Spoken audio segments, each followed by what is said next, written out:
Go.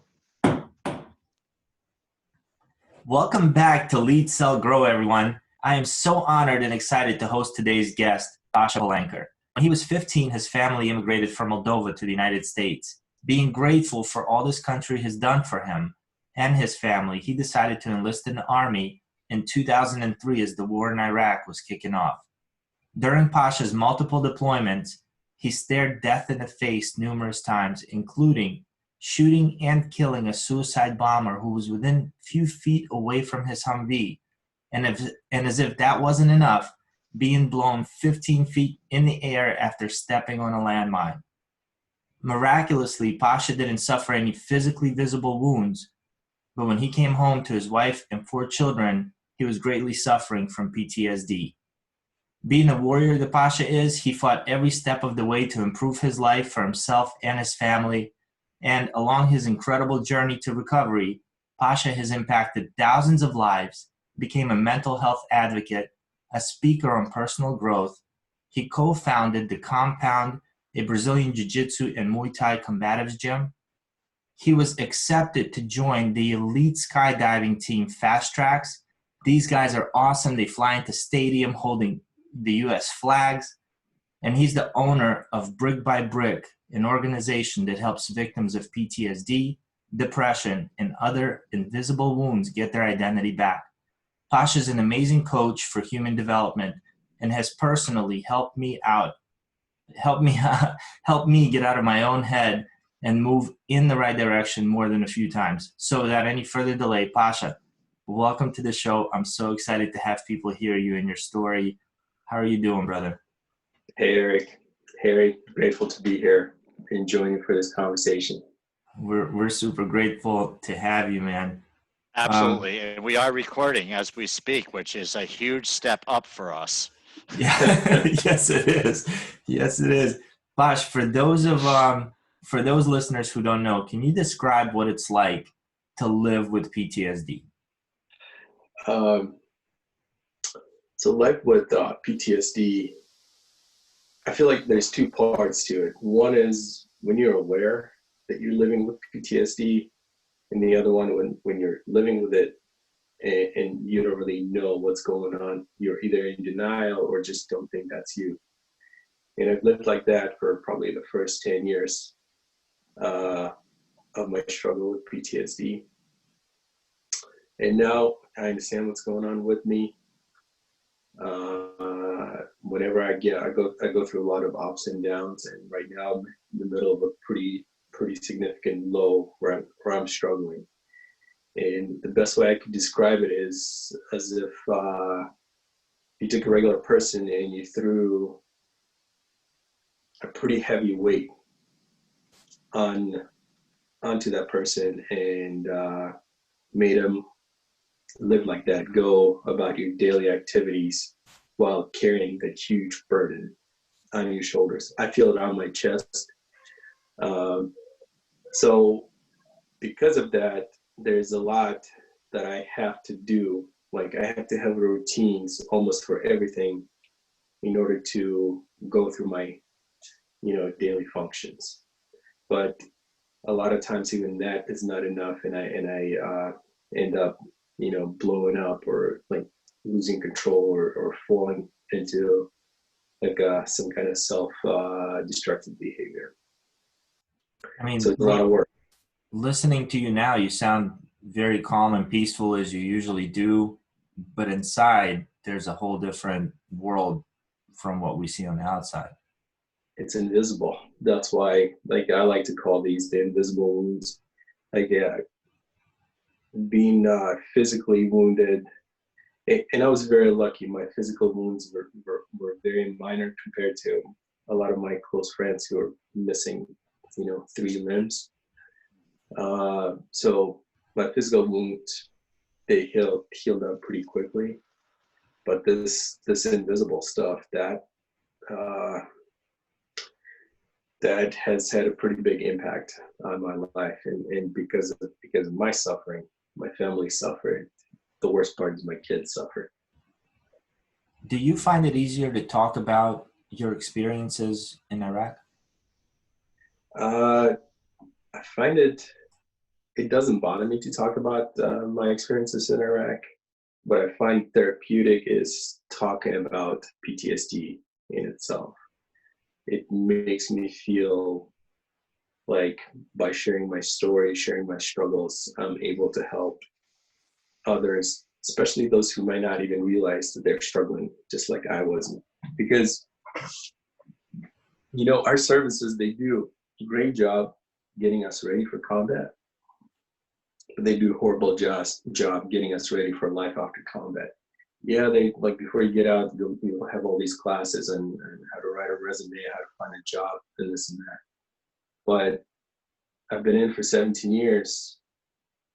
I've never sat, through any kind of real training of what does PTSD feel like? What are the symptoms? What do you do when you start feeling in that way? And because of that, when I was struggling, I did not know that that's what I was struggling from. So I did not get help, and it took me 10 years and hitting that rock bottom before I had no choice. I had to get help. It was like sitting at the rock bottom. There's two options: either suicide, you just get away from everything, or you start clawing your way out. But I just feel like it's such a shame that there's just not more done to educate our service members about PTSD so that they can get ahead of the problem instead of dealing with it after hitting that bottom. So I'm very glad that you decided to climb out, because to me, you are one of my personal heroes. And I think I've shared that, and I share that openly. This is probably the only time in the history of the world where a U.S. Marine is going to call a soldier his hero, but you're my hero, Pasha. And now it's recorded out there for everybody. I briefly gave an overview of what you've been through, but do you mind telling the listeners exactly what happened with the Humvee that day, and how, if you're open to talking about your second experience as well? Yeah, sure. So with the suicide bomber, I was a gunner in my Humvee when we came under attack by a suicide bomber in a vehicle. So vehicle-borne IED, that's what we call them. And it was not, we're just driving down the road, and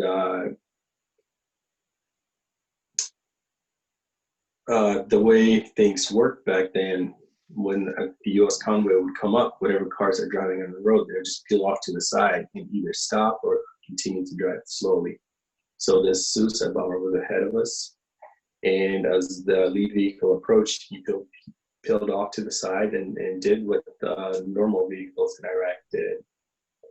And I was in the third vehicle. The second vehicle was the EOD bomb truck, which is very distinguished Humvee, and that's what he was going after. So as the EOD truck was approaching him, he started to kind of move into him. And I noticed that, and so I fired off a warning shot. With my M4, I was holding an M4. I had a cruiser machine gun, but I was holding an M4, so I just fired off a warning shot. And he swerved off the road. I was like, all right, just not paying attention. So that got the EOD truck past him. And then I kind of stayed paying attention to him. And then as we started getting closer, we were in the next vehicle to get up to him. He started slowly moving into me. And I was like, that's not right. So I fired another warning shot, and that didn't do anything. So then I started shooting at the car as he continued to push towards my vehicle. And at the closest, he was about 2 feet away, parallel with me. And he was so close that I had to lean over my protective plates. That's the only way I can engage him. So I was leaning over and shooting him. And so it's that moment, I remember this feeling, like this door open up to this level of anger unlike I've ever experienced before in my life. And there's no way like a normal brain would do something, leaning over, right over to where something's about to blow up in your face. But that anger is what pushed me, and to take the action, and I was able to shoot him and stop, and eventually went past him, and he ended up blowing up about 10 feet behind my Humvee, and that's what you can see in the video. But what I just realized recently, after years of therapy and you know, having several good therapists, but it was just within the last few months that I kept talking about this experience. Like my current therapist, Jessica, she kind of narrowed in, and she wanted to nail down. And the more I talked about it, the more I realized that the door to this like primordial anger, it opened up, and I feel like it never closed. So now whenever I get flooded, whenever I get set off over the edge, it goes from 0 to like I'm facing that suicide bomber again. Thanks. And that's a very hard way to live a normal life, especially when you have a family. And for me, I have 4 boys, all under 10 years old, and that's a lot of noise, a lot of stimulation, a lot of stuff that kind of sets me off. Wow. So That's, yeah, sorry. yeah, so that was my suicide bomber experience. Yeah. Our hearts go out to you. I mean, this is one of those things that we can only empathize, but people like me, we have no clue as to what that must feel like, even though you described it as carrying a weight, and just surviving day to day. When you mentioned, one of the things that caught my attention is that there's not really a lot of training for that. So when did you start thinking that it was on you to try to start helping people? So I hit the rest of that deployment with the suicide bomber. That was 2005. In 2015, I went back to Iraq, where I got hurt again. And I was really struggling pretty badly before I went to Iraq in 2015. But going back, everything that was kind of stuffed down got unzipped, and then I ended up getting hurt again. By the time I got home, I was done. I could not go to a grocery store. I would drive to work, and like I would lose my awareness of my surroundings.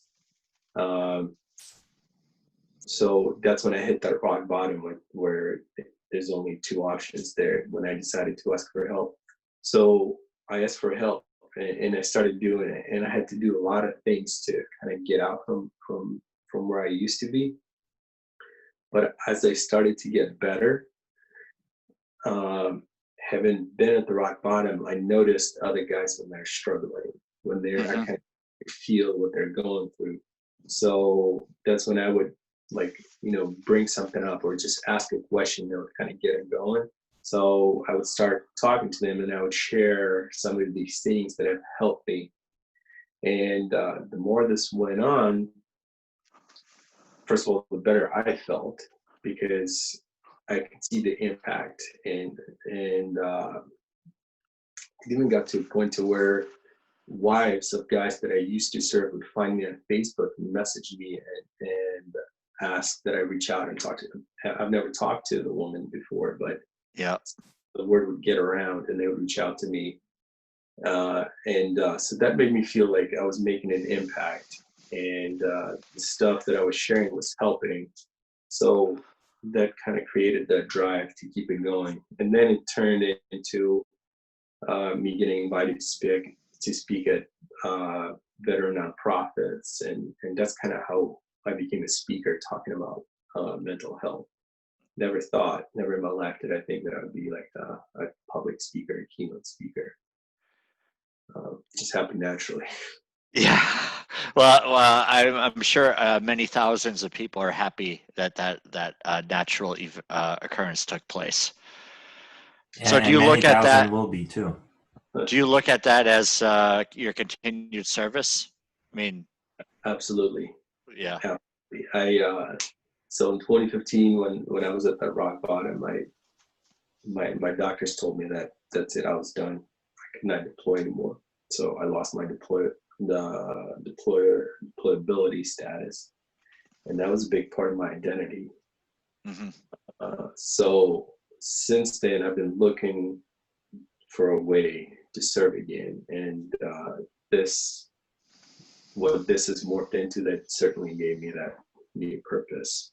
And now getting involved with several organizations that are impacting veterans has been pretty big for me, and especially because it's happening naturally. I'm not forcing it. I'm not doing any of this for the money. It's about the message and getting the message out there.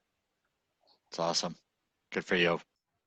So Pash, Good how for do us. you get, yeah, totally. How do you get yourself out of the episodes when you're in them? So it's not the same every time.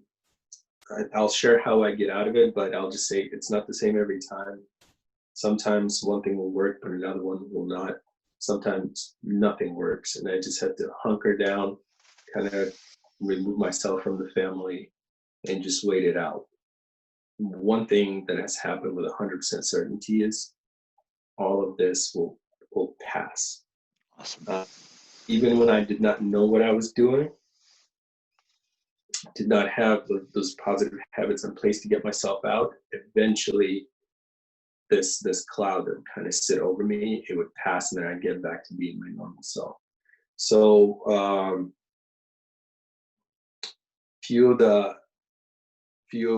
there's probably two things that are crucial to me getting out of these, and it's running, bicycling, any kind of physical activity that has me moving, that I can do for at least an hour, where I can think and I can process, and I'm out in nature. But it's the physical activity with the endorphin release and all of that stuff. But it's the processing. It's clearing up that fog that's in my head when I'm struggling. So that's one. And whenever that doesn't work, I just pick up a pen and paper. I have a journal here, and so I just pick up. I get my pen, and I just put a timer on, and I just write. I write for at least like 20 minutes. I write until I have nothing to say, and that usually kind of like whatever thoughts are coming to me, I write them, and that kind of like almost takes them out of my head, puts them into this journal, and I get instant relief. That's powerful. Yeah. So that's kind of how I jump started, and then I have to get back into my routine of like having a morning routine where I wake up, I read something that's inspirational. I do my like daily journaling, set some kind of goals, get moving, some kind of physical activity, and then just doing something that makes me feel good about myself. And the key is to keep it going, so that feeling of progress, that feeling of progress is kind of addicting. You want to do more once you feel what it's like to accomplish something. Yeah, when we're not quarantined, Harry, and for the rest of the listeners, I like to meet with Pasha if I could. I mean, we were on a good stretch where we met at least once every single week and had lunch together and talked. And then, sometimes we'll go a few weeks or a month or so.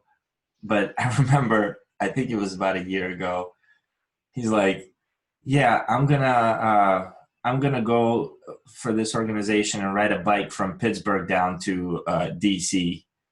I'm like, do you ride a bike? He's like, no. I said, how many miles is it? He's like, 300.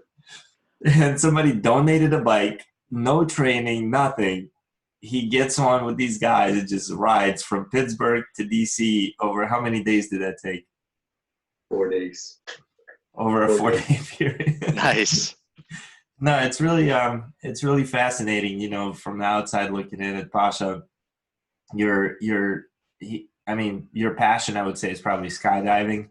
Like if besides family and children, obviously, if somebody said, what's the one thing you could not live without, the way I know you'd probably say skydiving. And so, go ahead. Yeah. No, it's very therapeutic for me. Jumping is, yeah. Yeah. When did you pick that up?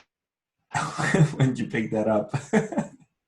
So I started jumping in the Army. Actually, when in 2015, when I became non-deployable, gave me a staff job where I was a training NCO, and I was an air NCO for my unit, and I was already qualified as a free fall jumper, which is a high altitude jumping. Jeez. In the Army, and I really wanted to become a free fall instructor. So I started, but to do that, you need at least 500 jumps before you can go and go through that training. So I just started chasing jumps like it was my job, and eventually I became a free fall instructor. But I just, at first skydiving was for me that numbing mechanism, because when you're jumping out of a plane, you're not thinking about post-traumatic stress or whatever is causing your life. I feel it's like same as the rush of gambling or even like drinking alcohol. It takes you away from the moment. Yeah. But with jumping, you also get the adrenaline rush, at least in the beginning. But you also get to kind of appreciate like this world. You see the world from a different perspective, and it puts your problems. I feel like it makes them smaller, because I got a chance to meet and spend actually quite a bit of time with Paul Lockhart, who was the commander of Discovery Space Shuttle for 2 missions. And I asked him what was like one of the best things, like what's his biggest takeaway from being in space, and he said it was looking out onto the world and realizing how insignificant we are and how small problems are. So true. Yeah, and I've experienced some of that, jumping out of a plane 12, 15, 25,000 feet above the ground.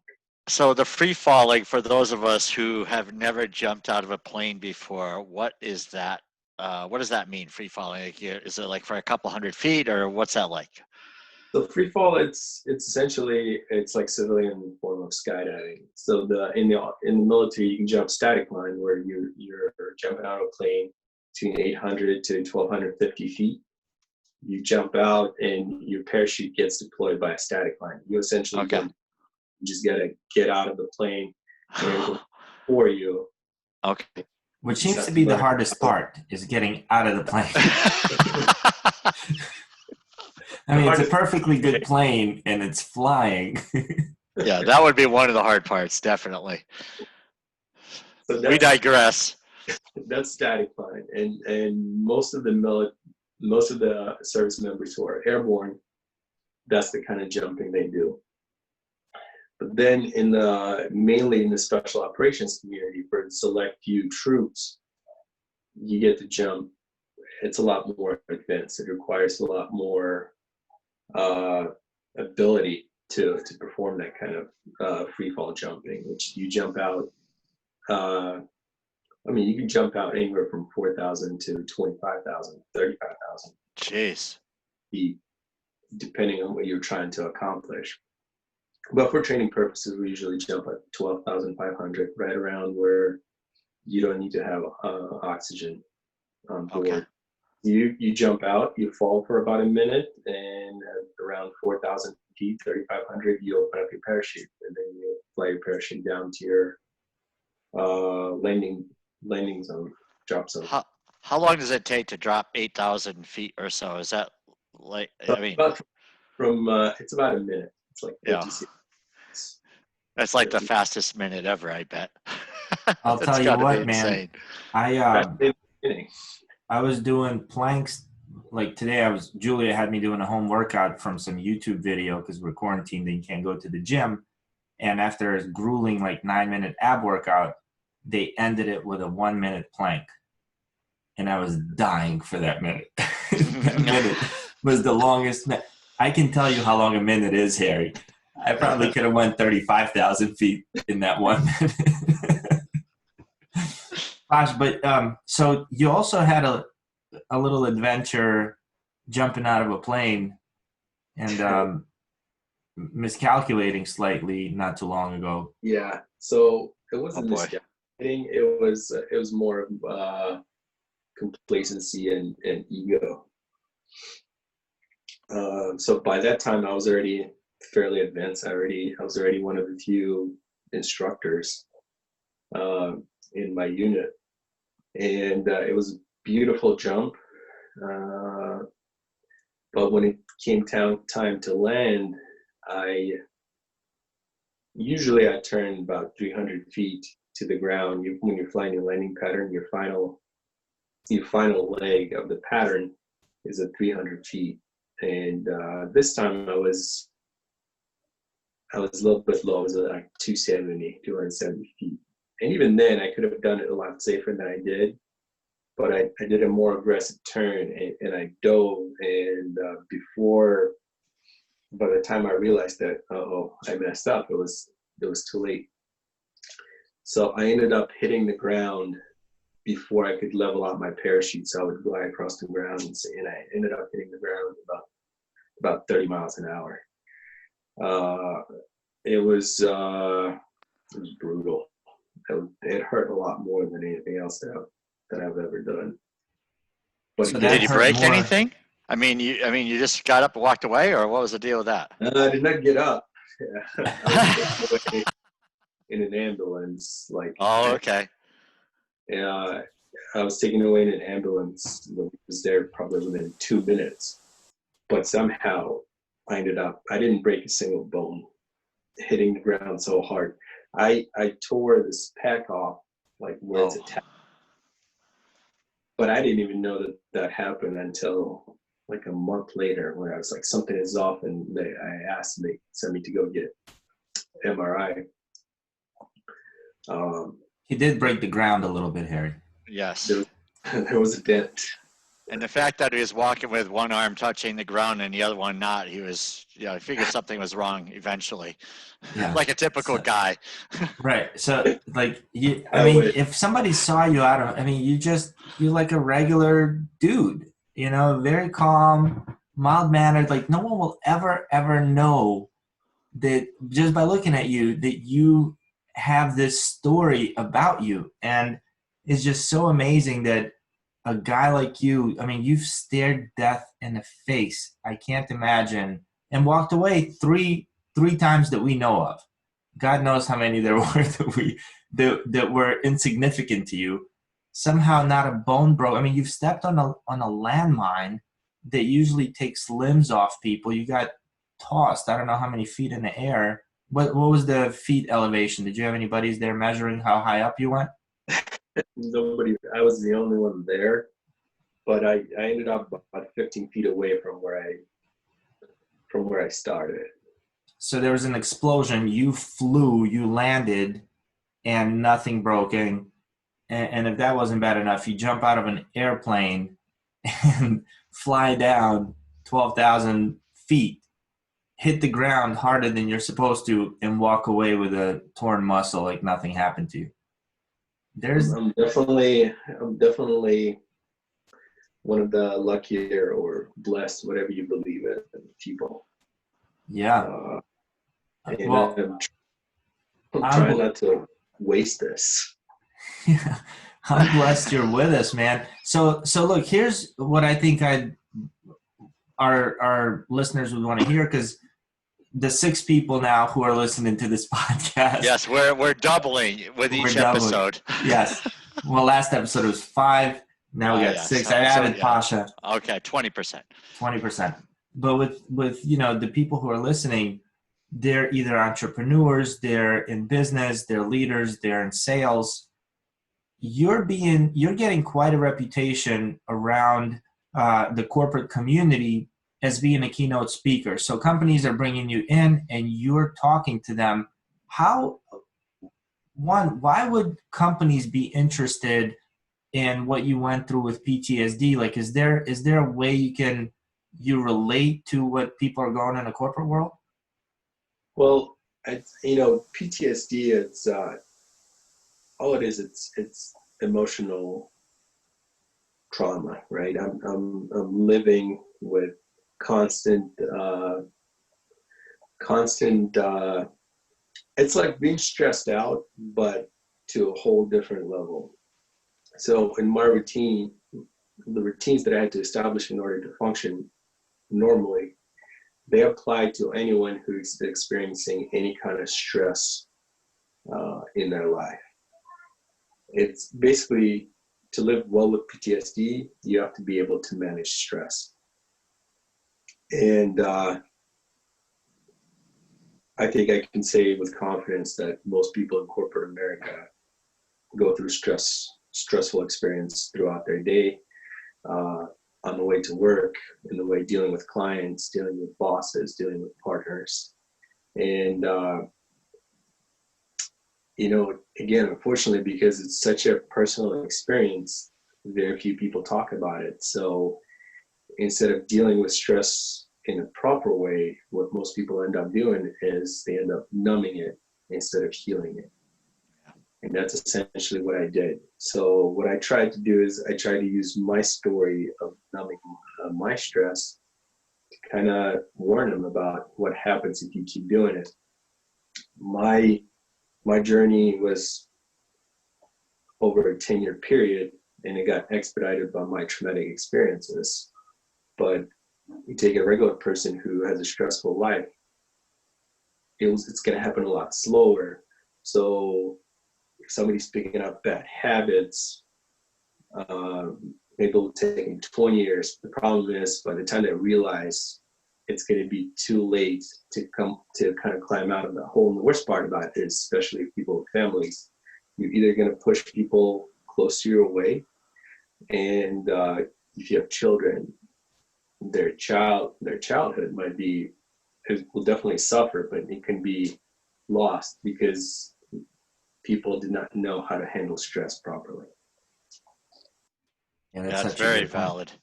Yeah, it's like so many people are just chasing the dollar, right? And they'll sacrifice everything for the dollar and find out, what, this is really not making me happy.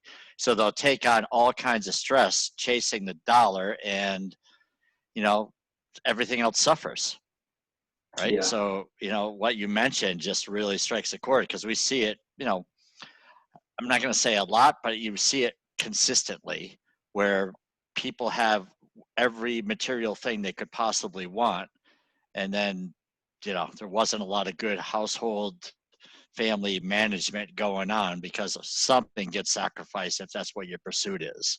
Yeah. So what you just said is it's definitely applicable. People don't, in general, because they don't even know what's going on, just like what you said with the PTSD. Most don't know that they're going through that, right? Yeah. And it's similar. Let me add one more thing to it. I think it's a lot easier to chase a dollar than to look inside and start taking care of yourself. You're damn certain about that, man. Yeah. If you're married, any one of our wives asked us to do something with the family that's going to be challenging, we said, no, I got work. Yeah. Right? Work is the easy thing to do, right? Changing, looking inward, being a better parent, those things are all require a little more effort. Yeah, and easy to ignore because it's never your fault. Yeah. So, Pash, for those people that are working their corporate jobs and they're stressed and they're coming home, taking it out on their kids, potentially hitting the bar on their way home, turning to alcohol, as a escape route for them. What's your recommendation for them when you're coaching someone like that? What do you try to get them to? What point do you try to get them to? So the first thing I would do is I would get them to pay attention. Pay attention to what they're doing and why they're doing it. I would not ask anyone to change. Like, let's say if somebody goes to a bar, to get a drink to take the edge off, or let's say they're doing it at home as soon as they get home.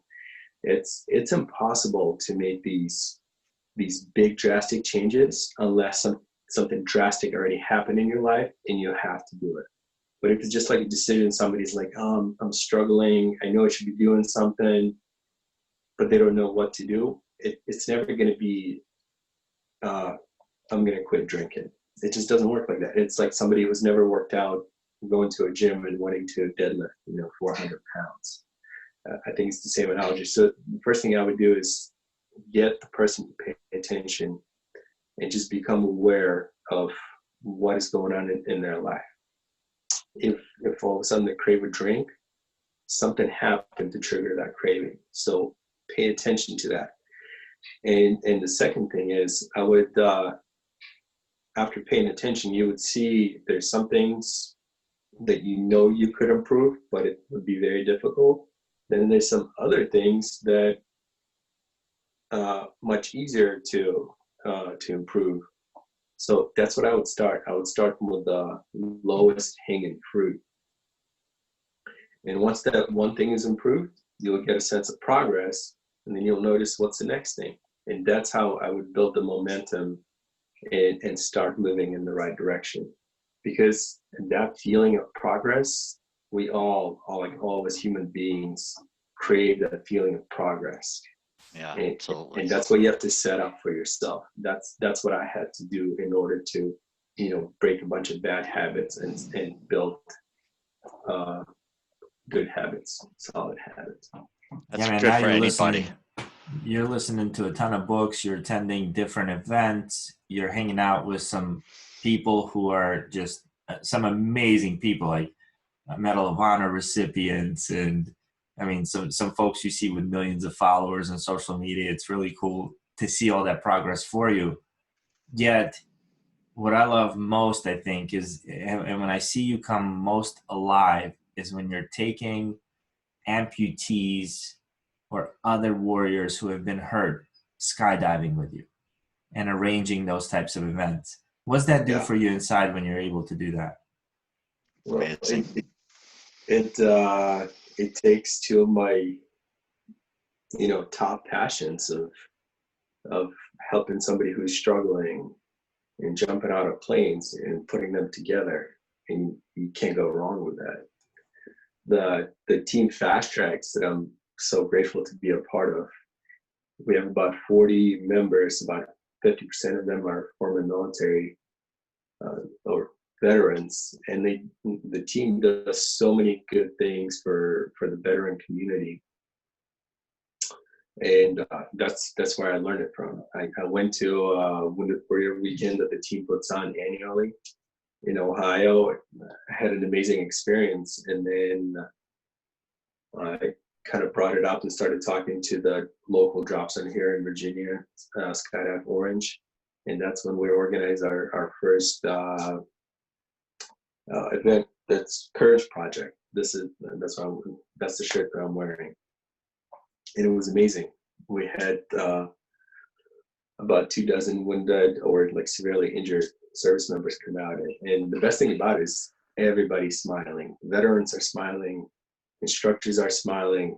People come out just to watch. Everybody's smiling. It's just such a feel-good event. And that's why I love it. That's awesome. There's a picture online of you in the middle of a jump, and you might have been recording what looked to be like a double amputee strapped onto another diver. And if you look at everybody's face, you're absolutely right, including yours, because you had the Halo helmet on, big cheesy smile coming through. It was awesome. That's great to see. So you're doing all this cool stuff. What's it look like in the next 3 years for Pasha? That's a good question. I am about to be medically retired from the Army. And I don't think I'm capable now holding down a typical 9-to-5 job. So what I will do is I think I'm going to try to do a lot more of what I've been doing, which is raising awareness about PTSD to help those who are struggling. But exactly how everything's going to happen, I'm not sure. Next week, I'll get to be a part of Burbiz, virtual Burbiz. Is that next week already? I thought they moved it to like September. Virtual Burbiz is next week. It's on Wednesday, and this one is going to be big. Like Gary Lee's a part of. Yeah. What's this? For those of us who don't know. So Purpose is a veteran networking event. Okay. It has been like there's typically 6 of them a year, and they're physical. So there was 2 last year at MGM Grand. So with these kind of platforms, we had one in Las Vegas and San Antonio. That's where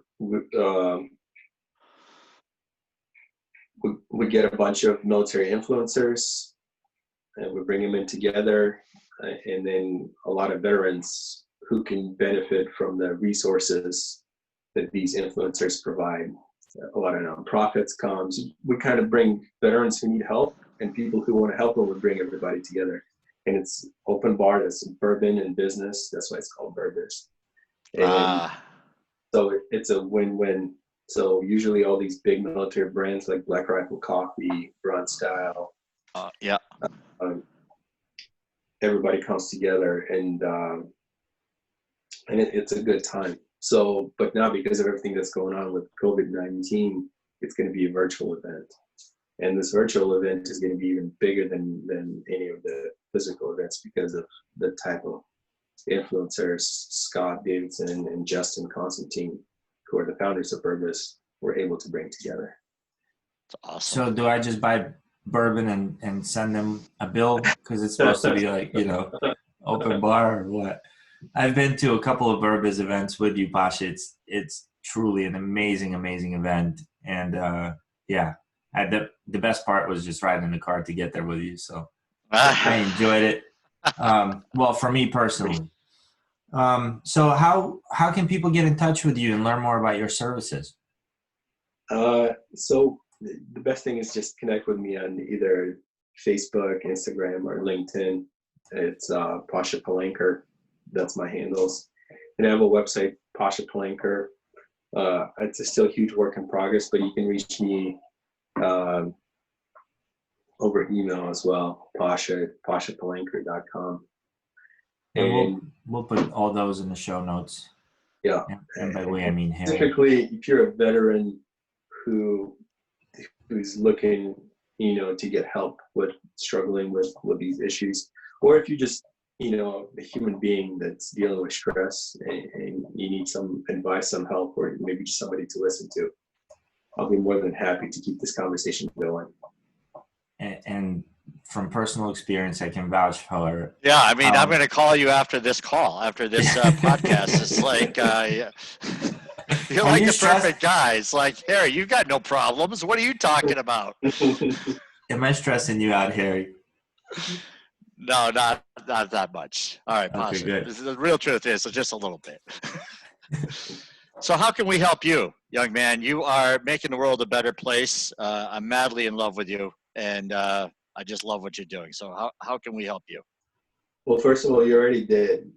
Today was a rough day. I spent literally probably 8 hours trying to load certificates onto my military ID card so I can get access to my military email to see if my retirement orders are there.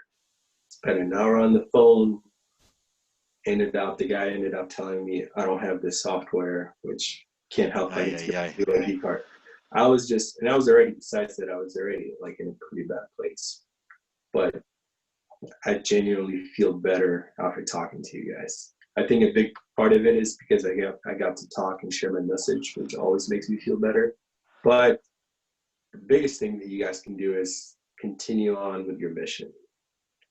Keep going with this podcast. I want to see this thing blow up.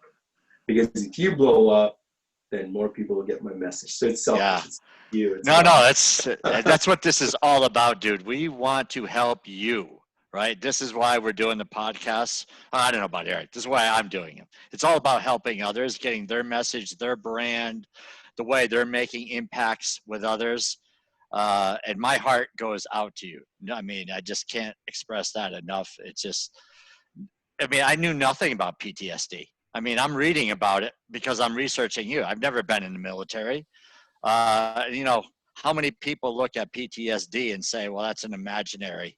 I mean, before they used to call that in different wars, shell-shocked, right? Different things. And then here you're just exposing completely vulnerable saying this is what it is, and it sucks. I have to go lock myself in a room basically and just wait until it passes. I mean, we don't know that. I mean, hell, I mean, we have no idea. And you're talking about the suicide thoughts and what others are dealing with. It just completely eye-opening for me. And God, I'm just honored that I can just participate in this podcast and just listen. Seriously, no joke. It's good And stuff. just know, Pasha, you are touching a lot of lives, and your message is helping a lot of people. And I hope if you're listening and your company has a team, if you have people, then you bet that you guys have stress and you're dealing with stress. And instead of having your regular motivational speaker come in who's writing their speeches out, Pasha's never went through any kind of particular motivational speaking training and never claims to be a motivational speaker. But what he is an inspiration through his story that when people listen, and I've had the pleasure of being his cameraman at a few of his speeches, and I see how it affects people once they hear that, holy crap, what I thought was my low is nowhere near how bad it can actually go. Where I am right now is really not that bad. I can do it. I can get out of it. I can feel better. I can be happier just by listening to his story. So if you want to help this hero out, get your company to invite him in, whether it's Zoom or have him fly out, or if you're in the DC area, have him come and visit you locally. I guarantee you, you're not gonna be disappointed. Awesome. Thank you, Eric. Appreciate it. Pasha, it was so cool to speak with you here, man. My day lifts every time we talk, and I want to thank you for coming on our show.